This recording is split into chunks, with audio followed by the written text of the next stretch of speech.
It's also then a question of how much information are you expected to give, and the proposals that were made were for a lot of information to be given. And the point is whether this promotes yet more volatility and short-term views being taken. But there is just a huge amount of work in putting out a public quarterly report compared to preparing a monthly account for the board. From our experience, so we introduced a summary annual report, because the HSBC annual report, with no pictures and with no real padding, just for the combined regulatory requirements, is something like 350 pages and is indigestible. So we produce a summary annual report, a much slimmer version. It has the pictures, it has rather more narrative, and it has less volumes and volumes of statistics. And it's about 95% of the shareholders go for that. So I think that the message there is that the full regulatory report is only of interest to a very small percentage of the shareholders. A lot of institutional investors believe that quarterly reporting would be useful. But from the corporate governance perspective, whether quarterly reporting is a good thing is probably too early to say. I think we really need to have research, proper research, to look at the benefits and the disadvantages, the cost of quarterly reporting, particularly in Hong Kong. Given that most shareholders in Hong Kong do not read annual reports or anything produced by the company anyway, so does the cost justify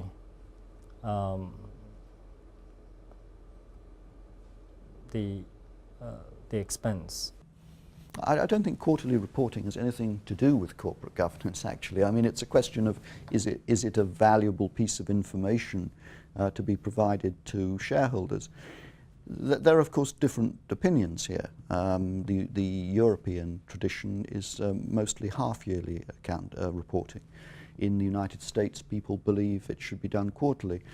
I think the more fundamental question is, what is the cycle of events in most of the businesses in a market? And I don't believe that you'd find in Hong Kong many businesses that have any sort of quarterly rhythm to them at all. And therefore, I don't think that there's a great deal to be achieved by asking people to prepare full sets of accounting standard quality reports every quarter. Regulators seem to have a mistaken idea that companies run themselves through accounting standard driven reports internally. But it's actually not true. I mean, preparing reports to the standards of the required of the accounting profession is a special exercise in a company. And I think that the answer might be that companies be asked every quarter to provide a qualitative report, just as China Light and Power does, about what's going on in its business, but not to prepare to accounting standards a complete set of quarterly accounts. Hong Kong is not immune from corporate governance developments in overseas jurisdictions.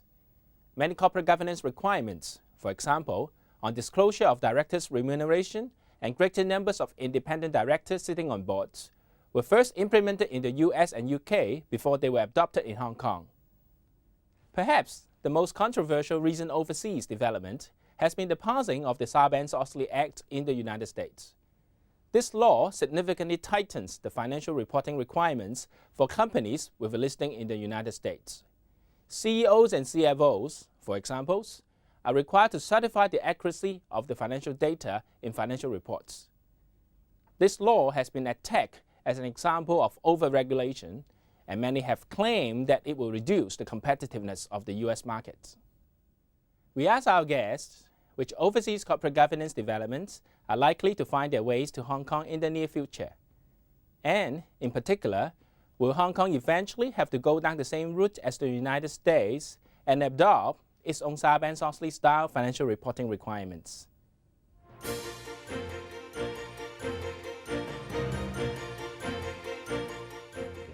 Now, Hong Kong always a very internationalized society. We always learn things from different countries. Before 1997, we have been a British colony, so most of our legal, accounting, and even you can say the CG systems more follow the UK approach. Like our market regulated approach is still adopting what we call the disclosure-based approach. And also we encourage self-discipline, and we encourage market force to regulate many market behavior. I think we're still trying to observe this spirit even so far today.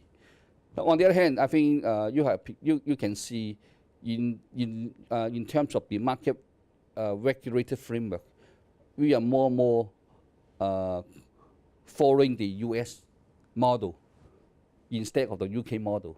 I think on a micro firm level, we still following the UK, but on a more market regulated approach, we are more close to a US approach. What we mean the US approach, that means there are more rules and regulation coated, and they're more prescriptive kind of regulated approach. In US, we always say it's a rule-based, more prescriptive. That means many written rules and code. We're expecting the player have to follow closely. And I believe we also have to learn more, not just from UK and US. For example, Malaysia, as far as I know, they are the first country in the world enforcing the kind of certification of directors, training of directors. I think they have a very wide national systems, training and certifying the directors. Korea, I think the most thing we can learn from Korea is the investor activism. I think the last 10 years, there are many investors movement, shooting the most largest corporation in Korea, ask for compensation. And all this collective movement by small investors, they almost won every suit in the court and make a huge, compensation. And by doing that, the government also changed a lot of rules to further protect the minority shareholders.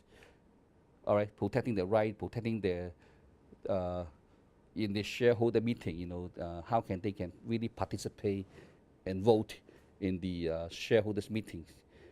Singapore also, I think they have a more, I think the government more determination to enforce the rules and the codes. And in some sense, they are much more stringent in enforcing the rules. I think we can also have something to learn from Singapore. Well, I mean, Hong Kong always learning the best from the world. I'm a bit concerned regarding whether Hong Kong should subscribe directly to the Sarbanes-Oxley Act. I would rather Hong Kong evolving a system after benchmarking or after taking reference to Sarbanes-Oxley Act, the HICS report or the combined code in the UK, so that the accepted governance practice in Hong Kong eventually should be our own system after considering the cultural dimension of Hong Kong.